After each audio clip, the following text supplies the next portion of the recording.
I guess with my mindset, I'm going in kind of the same way that I went in the last time, and that is that finishing is the only option. And last year, not even in my lowest moments did the option of quitting or stopping or dropping at the next day. That never crossed my mind because I didn't give myself the option. Welcome to Flagstaff Bound, a special Cocodona 250 series brought to you by Distance to Empty and Aravaipa Running. I'm Kevin Goldberg, host of the Distance to Empty podcast, where we dive deep into 200-plus mile ultramarathons just like Cocodona. As always, I'm here with everyone's favorite co-host, Peter Noyes. Today, we're welcoming back a familiar face to Cocodona and to Distance to Empty podcast, Callie Vinson. Callie took on this race before and is coming back for another round. She's no stranger to pushing her limits, inspiring others along the way. Callie, welcome back to the show. Hi, thanks so much for having me on. Excited to chat all things Cocodona. I feel like I could talk about this race forever. I know, it's like our personalities. It's crazy. Yeah. So Callie, you've already done Cocodona. What made you come back and decide to go for another shot at it? So, it took me a long time to decide to want to come back. There was just a lot of trauma through that event, as with most 200s. And usually after a big race like that, within a week or so, I'm like, okay, yeah, I could do it again. This one took a couple months, actually. But I wanted to try it again. It's so convenient because it's in my backyard, basically. And right now I'm in Scottsdale, but we're moving to Prescott. So it'll be along the course, which can be dangerous. But I wanted to try Cocodona with a new challenge. And so the first time I went after it, I didn't finish the whole thing. I dropped it like 130 or something like that. So the second time I went after it last year, I finished with crew and pacers. So I'm like, okay, how can we up the ante here? So I don't know. I never had crew or pacers until I moved to Arizona. So I was like, well, why don't I just go back to my roots and not have crew and pacers and just kind of go lone wolf style and see how it goes. I feel like with these kind of races, the volunteers, with most races, volunteers are awesome, but with these kind of races, I feel like the ratio of volunteers to runners, it's a lot nicer for the runners because you almost get your own like concierge when you get to an aid station. So I'm confident that, with the help of the people, the aid stations, the volunteers, and the people you run with and meet along the way and, share stories and whatnot, I feel pretty good about it, but it'll be definitely a challenge. So the first time people run a 200, there's so many unknowns, but by the time you've run, a couple of them, the second, third, fourth, it's kind of a familiar experience. So how are you approaching this with your mindset, knowing that you've tackled this distance a number of times? You mean like a new challenge, a new way to? I guess what's your mindset going into it now that you've done this a number of times? How are you approaching it? I guess with my mindset, I'm going in kind of the same way that I went in the last time, and that is that finishing is the only option. And last year, not even in my lowest moments did the option of quitting or stopping or dropping at the next day. That never crossed my mind because I didn't give myself the option. So mentally, I feel like I'm just going to go into it the same way, just knowing you're going to troubleshoot, you're going to find a solution, whatever comes up. I've said this before, I think on this podcast, for these kind of races, it's not a matter of if something's going to go wrong. It's a matter of when and how often. So I just kind of have to go into it thinking, okay, those moments are going to happen. The lows are going to happen. The problems are going to happen. And with this, with no crew and pacers, there's the extra challenge of like, oh, I don't have someone to call to be like, hey, my bladder busted, or hey, my shoes are falling apart. So you almost have to go into it to like thinking of, all those maybe problems that come along the way and how to troubleshoot them before you get into the race. So that's kind of what I've been doing lately is planning out drop bags so that those, oh shit moments have a solution. So speaking of those oh shit moments, if you could go back and tell one thing to Cocodona, first time Cocodona Callie, and give her one piece of advice, what would you say? There's so much advice to give, but I think the first one is have patience. I feel like the transition from hundreds to 200s, in a 100, you're in race mode, but in a 200, you almost have to be in like adventure mode. Like almost like a through hiker kind of mentality, like that you're going to have to nap, that you're going to have to go slower, that you're going to have to stay longer at aid stations to get what you need, and to really just have patience at those aid stations and on the course. But yeah, I think a big piece of advice would be to just like stay patient in the moment and know that you're not going to cover as many miles as you would in an hour compared to a 100-mile race or a 50-mile race. So being patient, enjoying the journey, taking it slow, and yeah, seeing some cool shit along the way. So in your last Cocodona, is there anything in your mind that you're thinking you really nailed that you just have to do exactly the same way this time? I don't think that my last Cocodona was actually very eventful because so much went right, and that never happens. So I'm going to try and do all the same things that I did. Nutrition went really well. I paced the first day really well because I was so nervous about the first day, with just how hot it was and the amount of climb and how much, that can do to like your calorie deficit and hydration deficit. I wanted to stay up on those things to make sure I went into day 2 well and do the same thing on day 2. Make sure you set yourself up for success for day 3. So yeah, I think making sure I'm hydrated, making sure I'm not just hydrated, but also up on my electrolytes, because I feel like it's going to be a really hot year this year, just, by the trend of the season so far.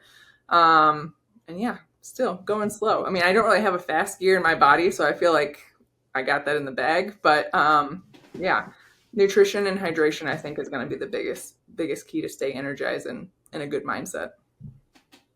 Callie, it's too soon to manifest a hot year. We can't do it yet. I'm just saying, I'm gonna throw it out there. I told Scott, I don't know, like 2 months before Javelina this past year, I was like, it's gonna be a really hot year. I know it, I can feel it. And it was like almost 100. So no, it's gonna be not. It's gonna be so cold. It's gonna be freezing. It's gonna be freezing, guys. We're gonna be freezing. I've been working with Scott as my coach, and we're doing all the sweat testing, and I can't be hot. I've learned that I can't run in the heat, so it's gonna be cold. Hard. Yeah, it's hard because then you have to stay on top of just other things even more so, like hydration, staying cool, the clothes that you're wearing. I mean, going slower. It's hard. So, speaking of working with a coach, I think if my timeline's correct, last time we had you on the podcast, you hadn't started your coaching journey yet. So I see you're wearing your Tiger Fire tank there. Yeah. Can you tell us a little bit about what made you make the jump into coaching? I see a couple of partnered posts with Training Peaks where I work, so that's been fun to see. Mm-hmm. Has that changed your perspective at all? Like helping athletes, approach their own goals? Has it changed the way you're approaching your own? I don't think that it's necessarily changed how I approach my own, but in a nutshell, just making the switch to being a coach has just, I don't know, it's made every day so much more fulfilling than what it used to be. And I loved working in the ad agency world and being a creative in that space, but it's such a stark contrast, and just the reward that you get working with people and helping their goals and guiding them through their goals, and then seeing them come to fruition. And I'll actually have an athlete out there this year doing Cocodona and the Sedona Canyon and Flagstaff Crest. So it's going to be exciting to see them out there and like cheer them on. And I hope I get to spend some miles, with some of them. But I would say, I feel like the general theme has just been so rewarding and grateful to also get to be like a part of their journey too. I feel honored that they've reached out to me and want my experience and my learning and the education I've gotten and wisdom I've been handed down from Scott. He's been a coach way longer than I have, so I'm constantly asking him questions. But yeah, it's been amazing. I don't know why I waited so long to do this, because I just love it so much, and it's so fun to be a part of people's journey and to experience it with them. You just need an athlete now for that new Mingus race. Then you'll have the whole set. You get them all, what would you call it, full house of athletes out there. So Cocodona, I mean, it's the pinnacle of 200s. It's such a challenging race. It's, personally, I know it changed me as a person having completed it. So when you completed it, how did it change you both as a runner and a person? I think it just made me, even more confident in my choice to choose dumb goals. Sometimes, or at least a couple of years ago, I would choose a goal and just that confidence wasn't there. But that's okay because, I mean, since high school or college, I've been the type of person who wasn't too afraid to jump and make some scary leap and just kind of, build my wings on the way down. But now, after having done Cocodona and finished it, I feel like I jump with a lot more confidence, knowing, like, for sure, like, you've gone through that race, you've gone through other races, you have troubleshooted, you've found solutions, you've gotten through low points, the lowest of points. And if you can get through all of that, it just kind of, I don't know, it echoes, situations in life where you go through those kind of moments too. And yeah, it's just give me the confidence to keep signing up for dumb stuff. We've used the word dumb a lot in this Yeah. in the series so far, but it's true. I mean, it like same answer for me. It's just like it really pushes out the horizon and like has broadened like the question of like what's possible. Totally. Yeah. Because before I finished one of these things, I put a lot more limitations on myself than Yeah. I currently do. I was just going to say, I feel like, as we grow up, we find, or we put limits on ourselves just because of things that we've heard, like what you can do, what you shouldn't do, what you definitely shouldn't do. And after a race like this, you start to realize, like, man, are we limited? Is that really even a thing? I mean, I feel like if there's a will, there's a way. You just have to, take the jump to go find it and do it. So yeah, you just have to want to do the dumb thing. Yeah, and we do, all three of us. Yeah, well, I don't know. I don't know why, but we do. Yeah. So, Callie, you're a John G sponsored athlete. We're a John G sponsored podcast, and as of a couple of days ago, Cocodona 250 is a John G sponsored race. Mm-hmm. So let's talk about your John G fit for the start line of Cocodona 250 this year. Oh man, I'm actually probably wearing the shorts that I'll probably start in. It's the Trail 9-inch half tight. I love them because they're super thin material, a lot of pockets on the sides and in the back.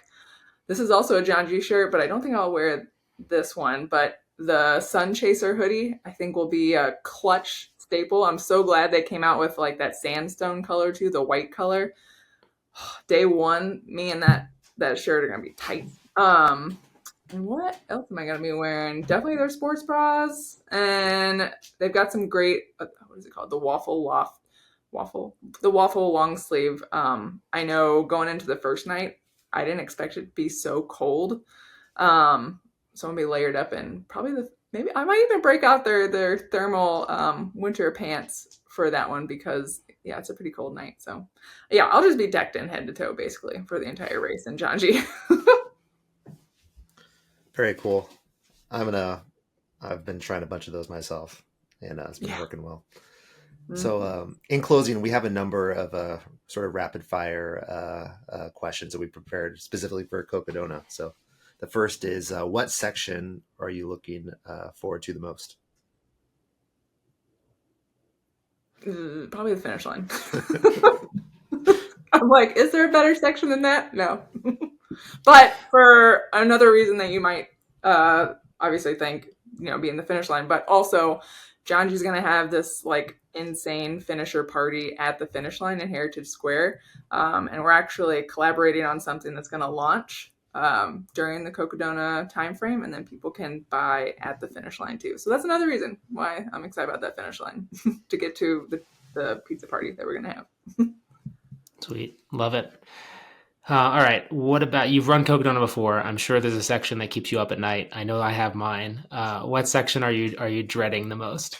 I have a new fear going into this race because I just did this section last weekend, 2 weekends ago. It's part of the new course, and it's going through Sedona. So instead of going over by the Mount Wilson area, we go south of that over Hangover Trail. And I have a debilitating fear of heights. And it's this one section that if you do have a fear of heights and you're not super comfortable traversing on slick rock that's like about this steep, so you're like, you got your hands on the rock. My palms are sweating right now just thinking about it. But yeah, Scott and I did that section a little bit ago, and I legitimately had an anxiety attack. So I'm not looking forward to that. I'm just hoping someone's behind me when I'm up there, just be like, you're okay.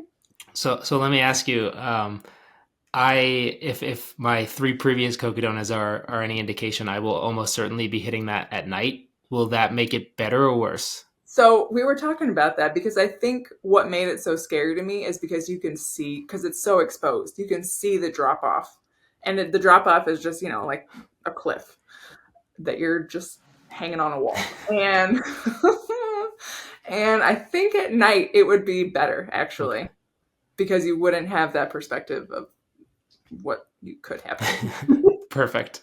Yeah, so yeah, I will probably be going through it in the daytime, like late morning. So lovely. Late morning's a great time to die.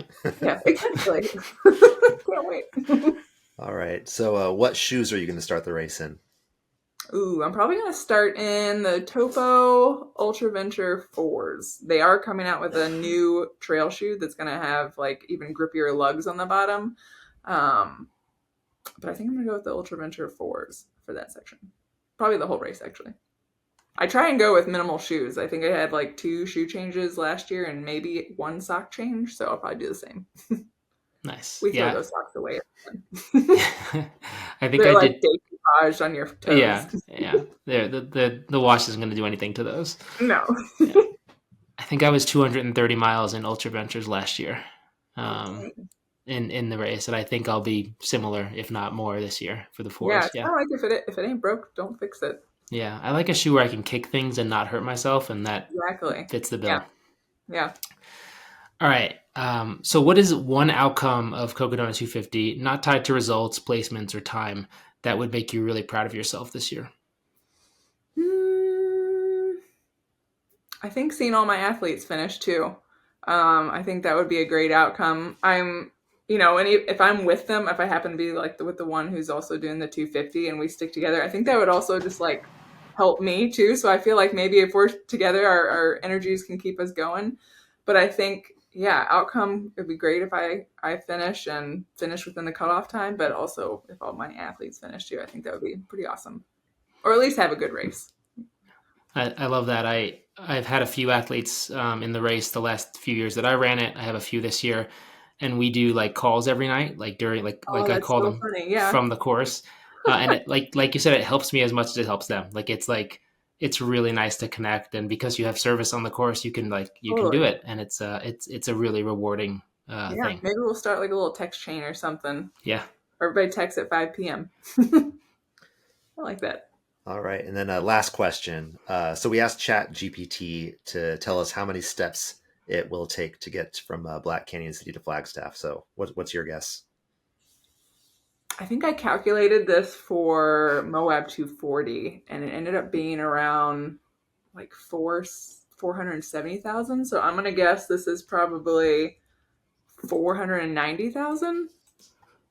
You're our closest yet. Actually, you're like spot on, not even closest. ChatGPT says depending on your height and stride length, you're looking at somewhere between 350,000 and 500,000 steps to Flagstaff. So you win absolutely nothing, but Yeah. congratulations. Thank you. I feel honored. We're using the tagline 500,000 steps to flag is what we're saying, because I then like it. steps are short, they're easy, you just keep doing them. Yeah, you just keep doing them. You don't have to count them, but you're gonna get there. Yeah, your watch counts for you. It's fine.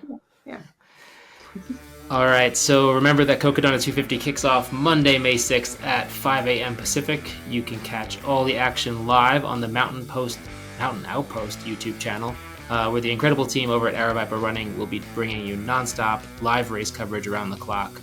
Don't forget to also follow Cocodona 250 on social media for even more content and behind-the-scenes updates throughout the entire race.